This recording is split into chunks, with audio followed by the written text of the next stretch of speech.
자, 오늘 강의는 경락에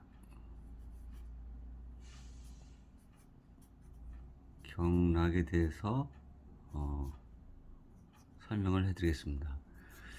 우리 인체에는 경락이 있는데 이 경락은 현재 알려져 있는 12경락이 있습니다.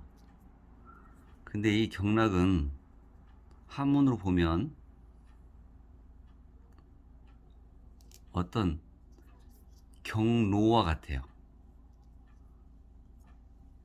즉, 이 경락은 보이지 않습니다.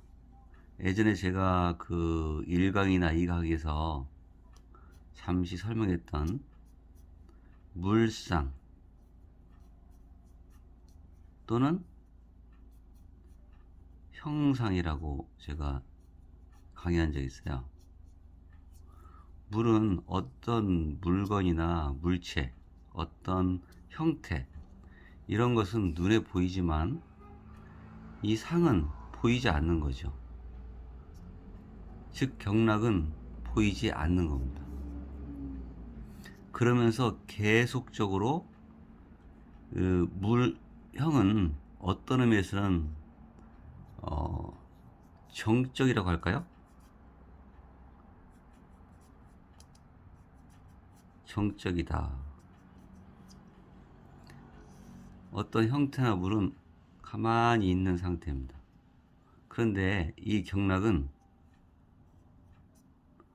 동적이라고 생각하면 돼요. 계속적으로 움직이고 있다.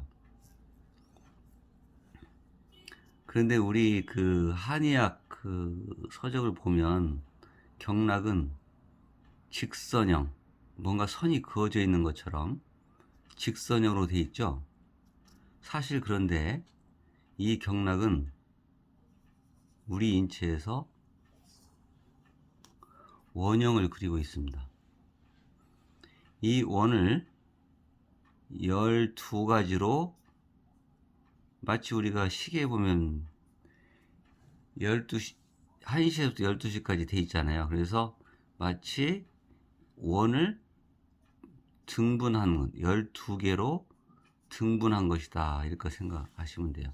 그리고 계속적으로 그 한 원에서 원을 그리고 있다, 이렇게 생각하시면 돼요. 그 경락에는 또 하나, 경에는 혈이 있습니다. 이 혈이라는 것은 구멍이라는 뜻이죠. 구멍혈 또는 웅덩이혈. 그런데 이 혈에 우리가 한의학적으로 이제 침을 놓는 장소다, 그렇게 알고 있잖아요. 그래서 이 경락은 우선 동적이다, 정적이지 않습니다. 계속 움직인다, 이렇게 생각하시면 돼요. 그래서 12경락을 주관하는 또 하나의 그 맥이 있는데, 그 맥을 인맥, 즉 음을 다스리는 맥이 있어요. 즉 12가지 중에서 2등분하면 6개의 음맥이 있는데, 그 음경을 다스리는 것을 인맥이라고 하고, 또 하나 동맥이라는 게 있거든요. 동맥은 양경락을 다스리는, 꼭 주관하는 6개의 또 음경락이 있어요. 그래서 합쳐서 12경락이다, 이렇게 생각하시면 돼요. 그래서 인맥과 동맥이 있어요. 또 하나, 이 혈에는 우리가 정해놓지 않는 혈이 있어요. 그거를 기혈이라는 게 있거든요. 그래서 이거를 경외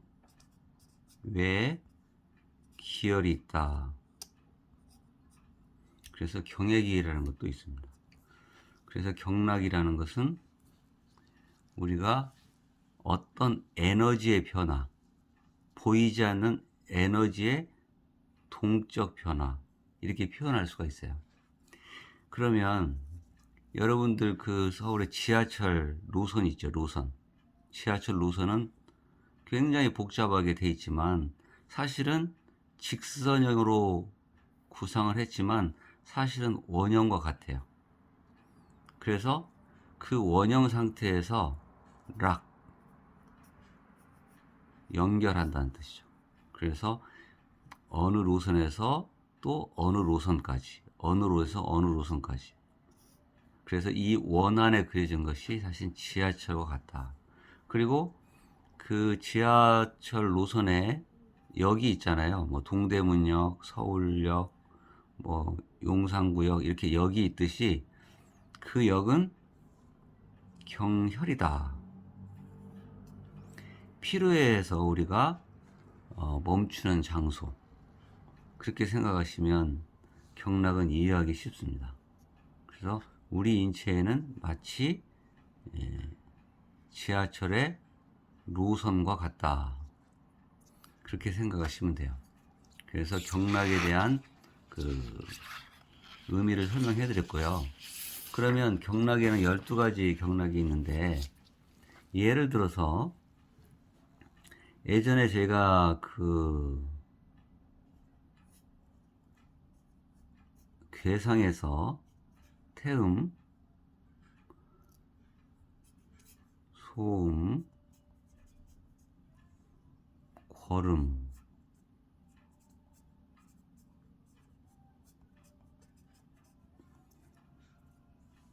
그래서 이거를 괴상으로 예를 들어서 그 위에 있으면 음계라고 하지, 그 음계. 이게 지금 다 음이잖아요. 음계는 제가 계속 설명했지만 두 개 있는 거라고 있죠. 네? 두 개가 나눠진 거. 그래서 그 태음괴는 괴상이 제일 위에 있는 거라고 해서 택괴다 이렇게 설명했어요. 그 두 번째 칸에 있는 것은 니괴다 이렇게 설명했어요. 그 다음 세 번째 칸에 있는 밑에 있는 것은 뭐라고 했죠? 손이다 이렇게 했어요. 그래서 천지인의 사상이다. 그래서 세 가지 사상. 그래서 이 괴상이 있는데 또 양경에는 양명이라는 게 있거든요. 그 다음에 태양이라는 게 있어요. 그 다음에 소양이라는 게 있거든요. 이것은 다 양이잖아요. 그죠? 다 양입니다. 그래서 양은 제가 예전에 뭐라고 했죠? 하나로 표시를 한다. 그래서 양괴가 제일 위에 있으면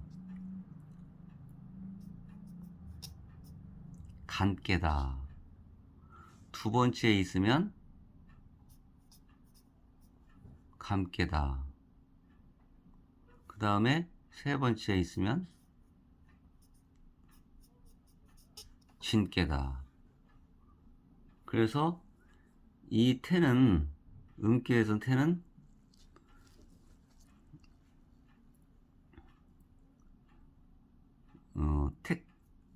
태리손 간감진인데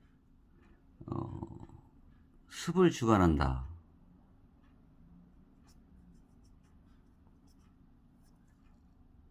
그래서 태택이다. 그 다음에 이것은 리화다. 소는 품깨다. 양계에서는 간산이다. 이건 감수다. 이것은 진뇌다. 이거를 예전에 다 설명을 해드렸던 거예요. 그래서 태음과 양명은 사실 상대적인 겁니다. 나중에 이제 강론에서 경락을 설명할 때 또 설명을 해 드릴 텐데 소음하고 태양은 상대적이다. 즉 음과 양을 서로 그 평형을 유지하는 그런 동적 에너지의 상대적 경락이다. 이렇게 생각하시면 돼요. 그런데 우리 경락에 우리 인체에 보면 손에 있는 게 있고요. 다리에 있는 게 있어요. 그죠?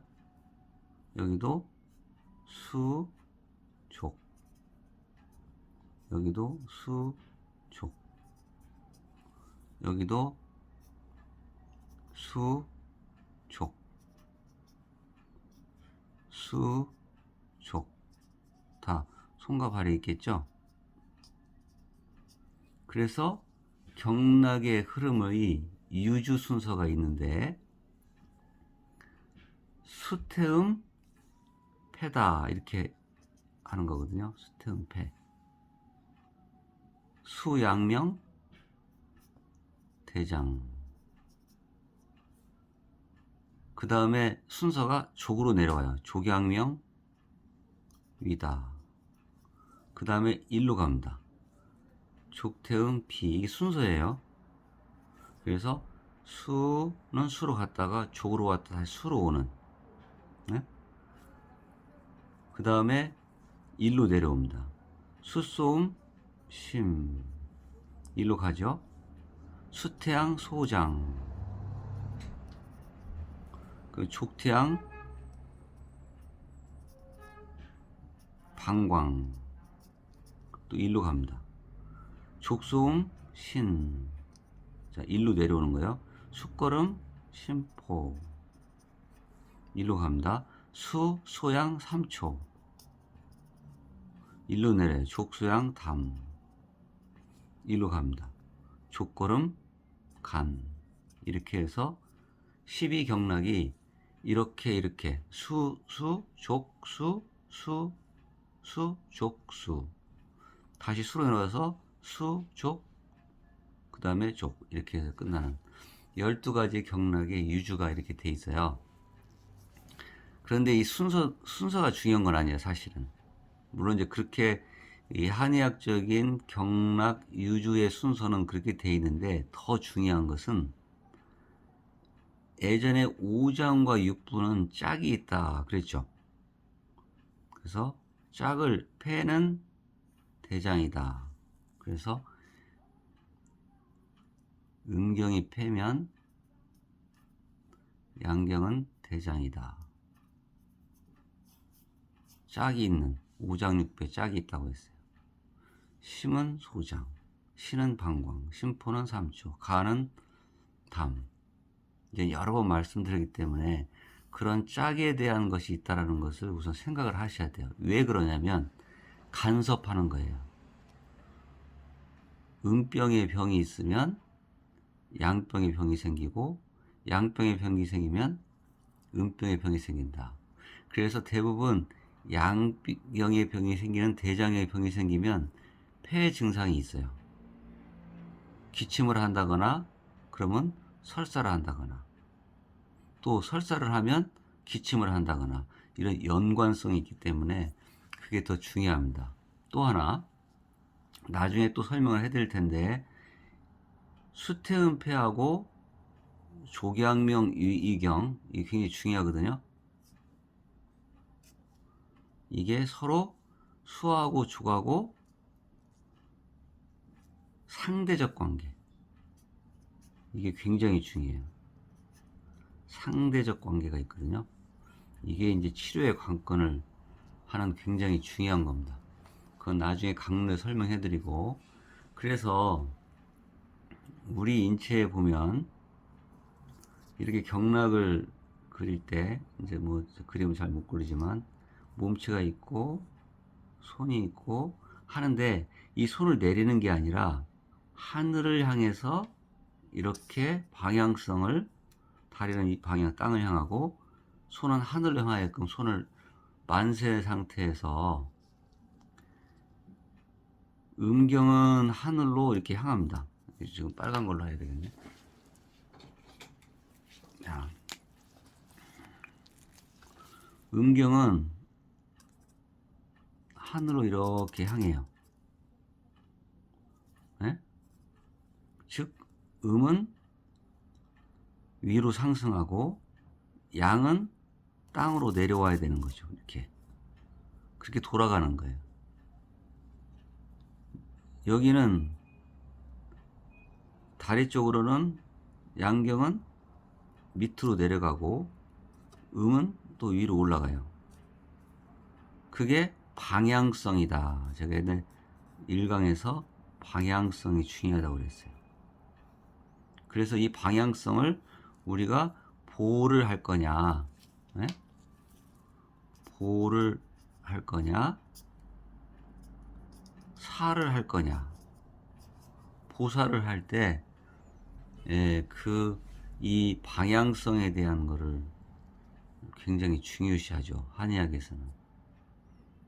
그런데, 예를 들어서, 다리를 염좌, 다리가 삐었다고 그죠?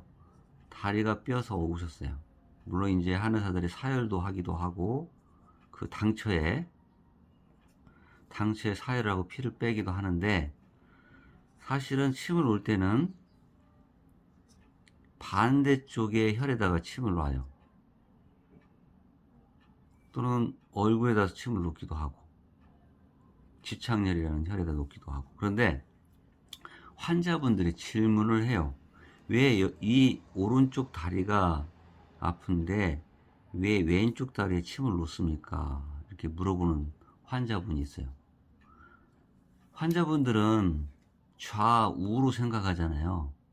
근데 한의사들은 이게 사실은 제가 뭐라고 했어요? 경락은 원이란 말이에요. 원.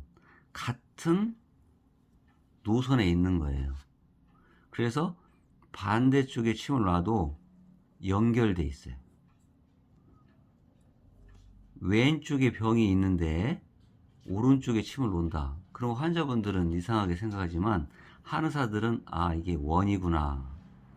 그래서 같은 경락의 노선에 혈자에다가 침을 놓는 겁니다.